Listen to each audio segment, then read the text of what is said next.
Boa noite, ouvintes! Sejam todas e todos muito bem-vindos ao Escute o Tom, o nosso programa que fala sobre temas que atravessam as ciências da saúde. Lembrando que todas as quartas, o Escute o Tom é um espaço de conversa, aprendizado e troca, onde discutimos temas essenciais para compreender a saúde da população negra. Hoje, aqui quem fala sou eu, Thaís Alves. E eu, Matheus Akani. E no episódio de hoje vamos ter uma conversa filosófica com o tema Desnaturalizar a dor e a reafirmar a existência. Com uma convidada muito especial hoje pra gente. Realmente, estamos aqui com a Preta Rose, doutora em filosofia pela UFRJ, mestre em filosofia pela UFO, graduada em artes cênicas, com forte atuação na educação, na cultura, no teatro, em programas de inclusão e produção cultural. Rose, é uma alegria ter a senhora aqui hoje. Boa noite. Boa noite a todos os ouvintes, boa noite, Matheus, boa noite, Thaís. Falando Laís, desculpa. Gente, nomes é uma coisa que eu tenho um pouco de problema, mas enfim. E é tão engraçado essa questão que eu vou começar falando antes de vocês para começarem as perguntas, que é essa questão do nome, né? Uhum. Que talvez até por isso que eu tenha esquecido, que eu fiquei tanto olhando para você e pensando ao mesmo tempo, enquanto vocês me apresentavam, porque na verdade já tem um tempo que eu comecei a assinar Preta Rosé. E é esse Rosé que é um Rosé afrancesado, né? De certa maneira, até a pontuação, a acentuação.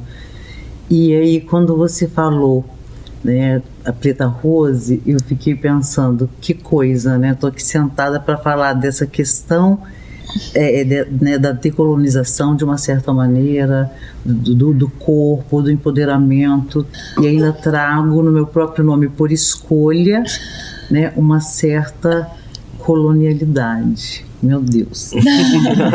A gente começa... Tentar refletir. Vocês já começam já me atrapalhando o juízo. Estamos aqui para isso. Mas vamos lá, é organizando que a gente se desorganiza e é desorganizando que a gente se organiza, né? Exato. Então, Preta Rosé. Não, nem sei mais. Fiquem à vontade, agora eu já tô toda mexida.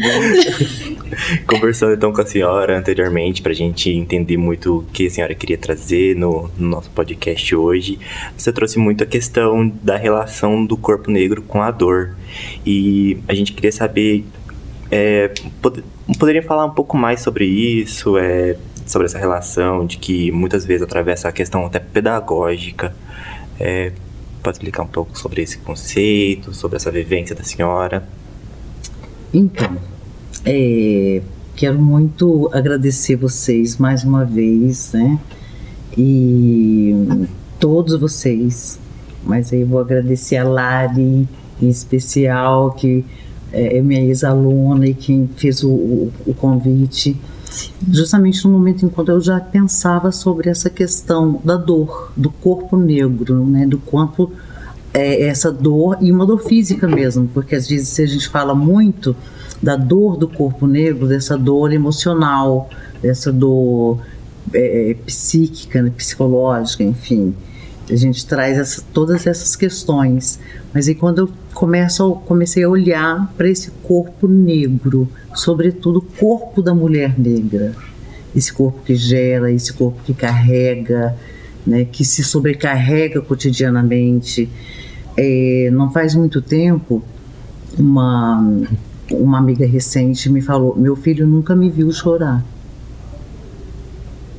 Olha, isso, eu fiquei assim tão desconcertada, porque eu sou uma chorona, assim. Eu choraria aqui agora, ou pode ser que chorarei. Então, eu fiquei olhando e pensando quanto isso doeu naquele corpo, porque eu já chorei de dor, de cansaço, muitas vezes. Cheguei em casa, eu tirava o sapato, eu me sentava e eu comecei a chorar. A primeira vez eu falei: meu Deus, por que eu tô chorando? Mas é porque o cansaço dói. E nós não falamos sobre isso no nosso dia a dia. Então comecei a pensar, e isso foi me levando a tantas outras lembranças, né? Eu tive uma infância terrivelmente pobre, terrivelmente mesmo, assim, muito, muito pobre. E tem uma frase que eu ouvia e que já me incomodava desde muito pequena, que a gente vivia muito de doações, doação de roupa, de calçado, de alimento, enfim. Trabalhavam todos, né? Eu ainda era muito criança, mas tinha uma frase que era: pé de pobre não tem tamanho. Porque às vezes o sapato era menor, Sim. às vezes era maior, o que em qualquer um dos casos machucava. Mas a gente não tinha outro, então a gente ia suportar aquela dor. Uma outra frase que eu cresci com ela também, que esses dias me voltou, que era quando a gente alisava o cabelo, que até no episódio anterior aí eu ouvi o professor falando dessa questão, né, de a gente se sentir incluída de alguma maneira. Então, assim, eu sou de 1970, então eu cresci alisando o cabelo, e naquele momento, como éramos muito pobres, tinha um pente, que se vocês pesquisarem aí na internet, vocês vão ver um pente quente que usava para alisar. Gente, perto da nuca era um inferno, porque sempre encostava, sempre, por melhor que fosse, por mais cuidado. Então, e aí a minha mãe falava, se eu reclamava, ela falava: para ficar bonita tem que sofrer.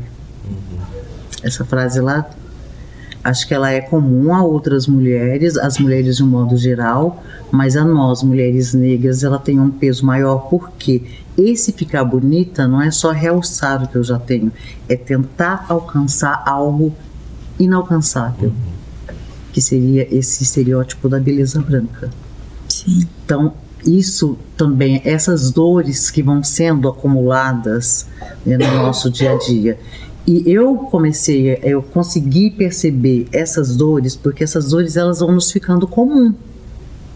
Então, um dia eu falei, sei lá, deve ter uns 6, 7 anos, eu falei para uma amiga: eu convivo com a dor.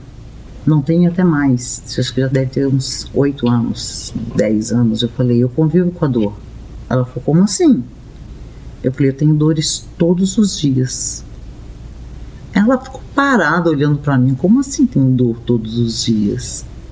E realmente eu tinha uma dor crônica, porque eu tenho um problema de saúde crônico, né, que eu tenho artrose nos joelhos, mas aí eu tinha sobrepeso, na verdade eu era obesa, né, passei por um processo cirúrgico, e esse processo cirúrgico, né, ele já faz parte desse momento de transição, de não querer mais conviver com a dor. Há aproximadamente uns 6 anos, eu falei para minha terapeuta: eu quero me colocar no centro da minha roda. E a partir disso, eu já estava fazendo terapia com essa mesma terapeuta há uns 4 anos. Então, assim, para a gente entender o quanto de coisas, de camadas que nós, mulheres negras, vamos recebendo, vamos aceitando, vamos investindo. Então, assim, eu demorei na terapia quase 5 anos para conseguir tirar essas camadas, para conseguir me ver. E, gente, quando eu me vi, e eu falo isso, sou muito imagética, e essa é uma imagem que ficou para mim dessa sessão, né, que eu ali no centro da roda, e ao mesmo tempo eu me observando. E pasmem, eu tive muita pena de mim. E aí eu me acolhi. Naquele momento eu falei: não, eu me nego, eu não preciso mais viver com essa dor, porque essa dor é uma dor que não é só minha, é uma dor que é ancestral. Então, quando fala-se, o corpo negro é mais resistente à dor, não é que o corpo negro é resistente à dor, nossos ancestrais tiveram que resistir. Qualquer corpo que pretenda continuar vivo, ele vai arrumar formas de continuar, de seguir, ele vai buscar forças para seguir. Então, no caso, foi o nosso corpo que foi exposto a tantas brutalidades, mas não significa que somos mais resistentes. Só que essa ideia, ela vai perpetuando. Porque eu via minha mãe, né, com dores, criando filhos, lavando roupa e fazendo, e ela não parava porque ela estava com aquele problema ou com o outro, ela ia fazendo, ela seguia fazendo. Então eu trabalhei por alguns anos numa escola privada, e aí eu via, e eu sentia muito uma senhora que trabalhava na limpeza, também negra, né, que eu era até então a única professora negra no corpo docente dessa instituição. E eu vi ela subindo aquelas escadas e descendo o dia inteiro mancando. Eu falava, caramba, aquilo, sabe, me trazia uma dor. Mas eu também estava com dor. Sim. Sabe, eu tinha problema nos joelhos, tenho tendão encurtado por conta de... Então, uma coisa que foi levando a outra. E eu falei, eu quero cuidar de mim. Então, foi quando eu comecei a cuidar de mim. Quando eu comecei a tirar esse excesso até desse peso que estava sobrecarregando, que estava me causando dor. Então, essas dores que a gente não fala, que não são faladas, porque não tem tempo, não dá tempo para isso. Sim. Nem sei se eu respondi, se eu não respondi, mas enfim.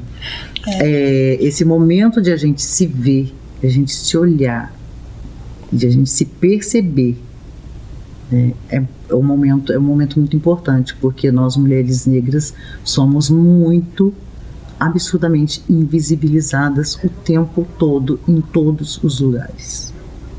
Em todos os lugares. E dentro da educação, que é onde eu atuo mais fortemente, é absurdo, assim. As pessoas não falam uma coisa que eu também ouvi o professor Flávio falando, né, de uma certa inocência, e com todo o respeito, mas eu não acredito que haja essa inocência. Não mais, pode até havido pelo corpo docente, por administradores, mas eu acho que é muito mais a naturalização do que a inocência, então já é natural. É importante a gente pensar sobre essas questões dentro da educação, que é onde tudo vai começando, vai tomando, né, suas formas, porque daí você vai pensando, você vai resgatando memórias que você nem acredita, né? E se eu fosse ficar falando aqui, ia ficar falando um tempão, então vamos avançar.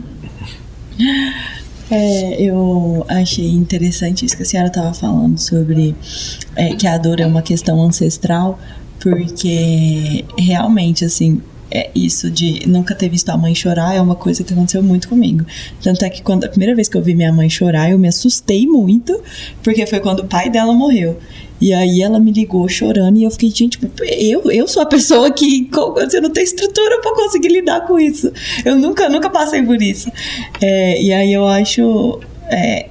com a senhora falando assim, eu fui começando a pensar que realmente essa questão da gente achar que o corpo negro ele é mais resistente à dor vem também muito de um lugar do fato da gente não ver essas pessoas sofrendo, não demonstrando o sofrimento, na verdade, né? Porque a partir do momento que a gente não demonstra, isso vai se repetindo, porque eu depois, quando passei por uma situação difícil na faculdade, eu falei, não tem por que eu demonstrar isso. Minha mãe também passou por muito pior e ela não demonstrou fraqueza.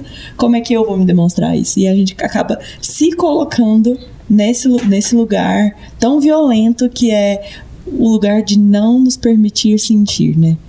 E eu acho que isso é algo que realmente a gente vem naturalizando há muito tempo, mas que não necessariamente é uma naturalização nossa, né? É uma naturalização muito social. A sociedade impõe isso pra gente.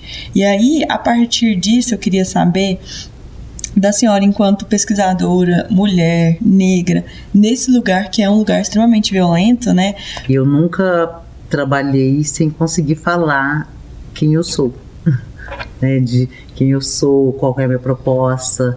Então, todas essas dores, e a gente vai fisicalizando as emoções também, né? Sim. Então, todas essas dores, eu cheguei no momento que eu falei, eu não aguento mais, o meu corpo ele não respondia mais.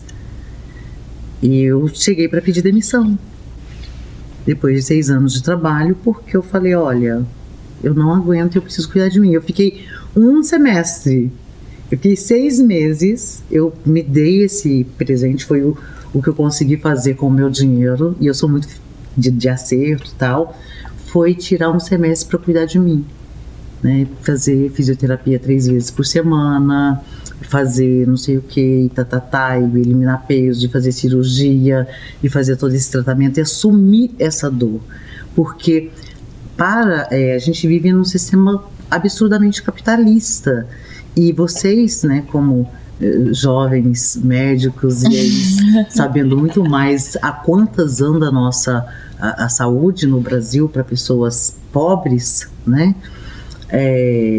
eu só pude fazer isso porque eu lutei pelo direito de continuar com o plano de saúde da instituição por mais um tempo, né, tudo com luta. Né, tive que fazer lá regradinhos, economias, e aproveitando ali aquele tempinho que eu podia receber uma grana, tal, para cuidar, para assumir isso, porque a minha irmã, a primeira coisa que a minha irmã me falou você vai aproveitar esse dinheiro para dar um adiantamento no seu financiamento, né? Aí eu falei, não, vou cuidar de mim. Ela, como assim? Você vai cuidando? Isso aí a gente vai cuidando e vai fazendo. Que não sei, sabe? Então, por conta dessa naturalização. E aí ela deu até esse exemplo. Ela falou, minha mãe lá parou em algum momento para fazer com a gente? Eu falei, não, por isso que ela morreu tão cedo. Entende? Ela não parou, por isso que ela não teve saúde para continuar. Então a gente tem que romper esses ciclos. E olhar pra gente é muito difícil, porque por 2 motivos. Primeiro motivo, exige tempo. Sim. Né? Você parar para se olhar, para se ver realmente. E o segundo motivo, que é talvez mais difícil que o primeiro, que é o que é que você vai ver. Será que eu quero realmente ver? Eu estou pronta para ver essa pessoa? E depois que eu vir essa pessoa, o que é que eu vou fazer? Entende? Porque é muito difícil. Então a gente às vezes não quer nem ver. Eu não olhava para o meu corpo, eu não olhava para os meus joelhos que estavam muito inchados, eu não queria ver. Eu passava o remédio e tal, mas eu não queria olhar mais, porque eu já não estava mais suportando ver o meu corpo adoecido e não conseguir fazer nada. Então tem essa questão do financeiro, né? Sim. Tem essa questão que é uma das principais para a gente poder se cuidar, né, na saúde pública. Gente, é sério, eu fui chamada esses dias para fazer um exame de vista, eu até fui, porque já estava mesmo perto de ir, mas eu nem me lembrava mais, porque eu tinha feito a inscrição lá, o pedido, a solicitação em 2018, eu juro. E como eles estavam fazendo foi mais no começo do ano, como fala? Um mutirão. Isso. Aí deu para atender todo mundo. Gente, 2018, quantas consultas eu já fiz depois disso? Se tivesse que ter ficado cega, já ia ter. Já há muito tempo. Entende? Então, olhar para nós, para o nosso corpo, entender e conseguir cuidar, né? Então, são vários passos. Então, a gente está ainda bem longe dessa questão. Então, esse corpo negro dessa mulher, ele segue sofrendo. Porque nós estamos na base. Né? Na base da pirâmide. Eu falo... Posso falar mais isso? Pode. Que na nossa sociedade existe uma pirâmide, e onde tem a mulher negra, que está na base. Depois vem o homem negro, e não importa o quanto de mulheres hajam ou o quanto elas são estudadas, são preparadas, elas estão na base. Depois vem o homem negro, e não interessa se ele tem menos estudo que a mulher ou não, mas vem o homem negro porque vivemos uma sociedade absurdamente machista, né? Há pouco tempo eu até escrevi um termo que uma amiga achou muito pesado, mas eu falei que a nossa sociedade é macho-racista. É pesado, mas é uma realidade muito grande. E... para além disso, né, desse peso, fui falar desse termo, já lembrei de outra coisa. Mas, enfim, como é que eu vou cuidar de mim, sabe? O que eu vou fazer? Então, a mulher está nessa base, depois vem o homem preto, depois vem a mulher branca, e depois, no topo, o homem branco. É uma realidade. Então, e quando a gente fala dessa questão racial, a gente está automaticamente ligando muito na questão social. Porque infelizmente a maioria de nós negros, né, somos pobres, oriundos de favelas, enfim, e a história vai se repetindo. Então, quando eu falo, só para fechar esse assunto dessa dor que é ancestral, que é exatamente isso que você falou.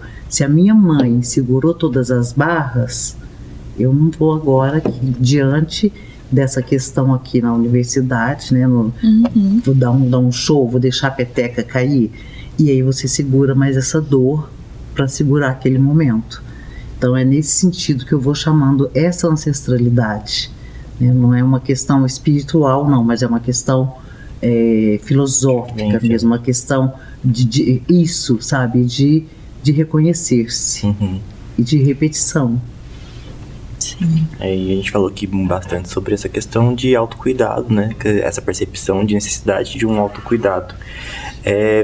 Como que da gente entender a gente com mais carinho, né? De a nossa saúde mental, nossa saúde física, principalmente. Sim. Também. E a gente queria saber, então, sobre como que esse pensamento de autocuidado, ele transformou a sua vida num contexto, que a senhora falou, mas um contexto pessoal. A senhora consegue ver diferença no seu contexto acadêmico, essa mudança de pensamento de autocuidado? A senhora mudou depois que a senhora começou a pensar com mais carinho na senhora? Com certeza. Sabe por quê? Porque tem uma palavrinha que eu acho muito revolucionária, né, que é a revolta. Revolta é uma palavra que eu acho muito revolucionária em muitos aspectos, mas ela também pode ser bem negativa, pejorativa.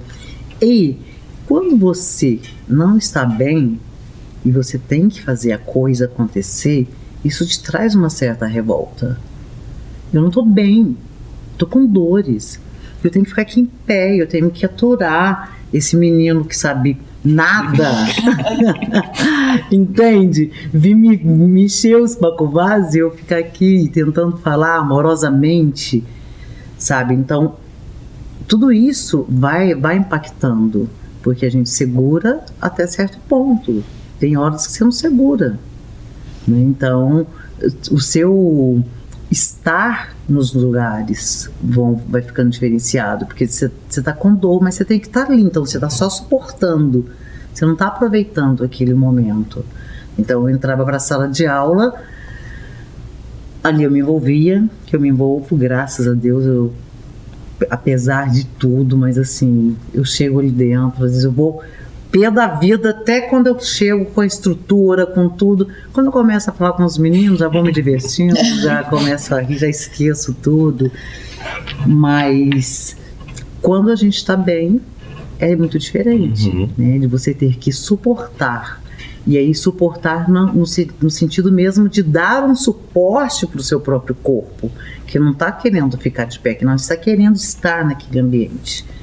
Então, quando você cuida, né, quando eu passei a cuidar de mim e consegui me entender enquanto uma pessoa, enquanto fazendo parte daquele lugar e não enquanto uma impostora, a gente vai falar disso depois, né, em algum momento aí, em relação ao saber.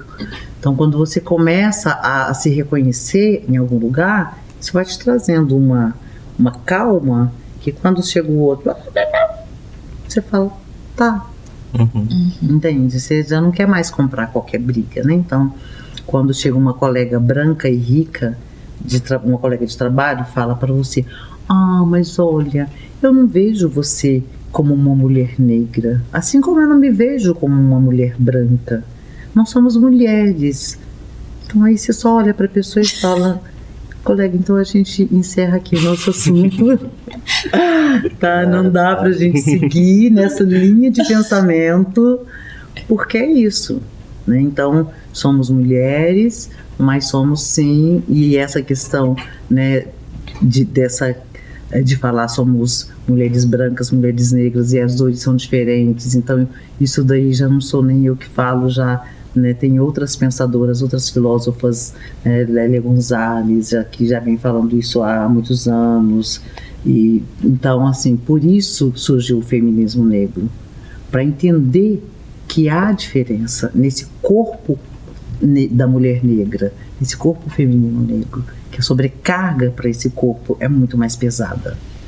E que é sim preciso pensar e aliviar as dores físicas, né, juntamente com as dores emocionais. Essas curas, elas têm que estar conectadas para que a gente possa dar o nosso melhor no nosso local de trabalho, na festinha, na reunião de família, enfim, no lugar onde a gente queira e possa estar. Sim, e eu acho que quando a gente tem essa questão de se perceber e depois se cuidar e se olhar com mais carinho, a gente também acaba mudando nesse âmbito acadêmico, né, ou profissional, porque a gente também não se permite estar em uma situação que violenta tanto a gente, a partir do momento que a gente entende que aquilo faz isso com a gente, né? E aceita que não precisamos passar por isso. Exatamente. Então, eu acho que isso também contribui bastante. Professora Rose, infelizmente nosso tempo desse primeiro bloco está acabando. Nós vamos encerrando por aqui esse primeiro encontro, mas a gente volta na próxima semana. Gostaria de deixar o microfone aberto para suas considerações finais.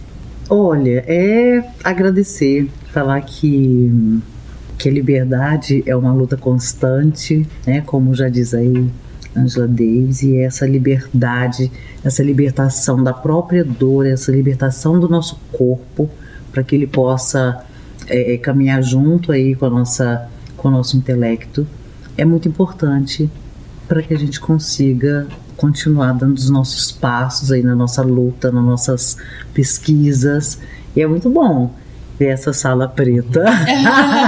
É muito lindo, muito obrigada. Obrigado. A gente que agradece. Agradecemos também os nossos apoiadores hoje aqui, o NEAB e a Diepafro. E nos siga nas nossas redes sociais, @AfroSaúdeUFO, e nos vemos no próximo episódio para continuarmos esse bate-papo. Boa noite, pessoal. Boa noite, Thaís. Boa noite. Boa noite a todos e a todas. Até o próximo.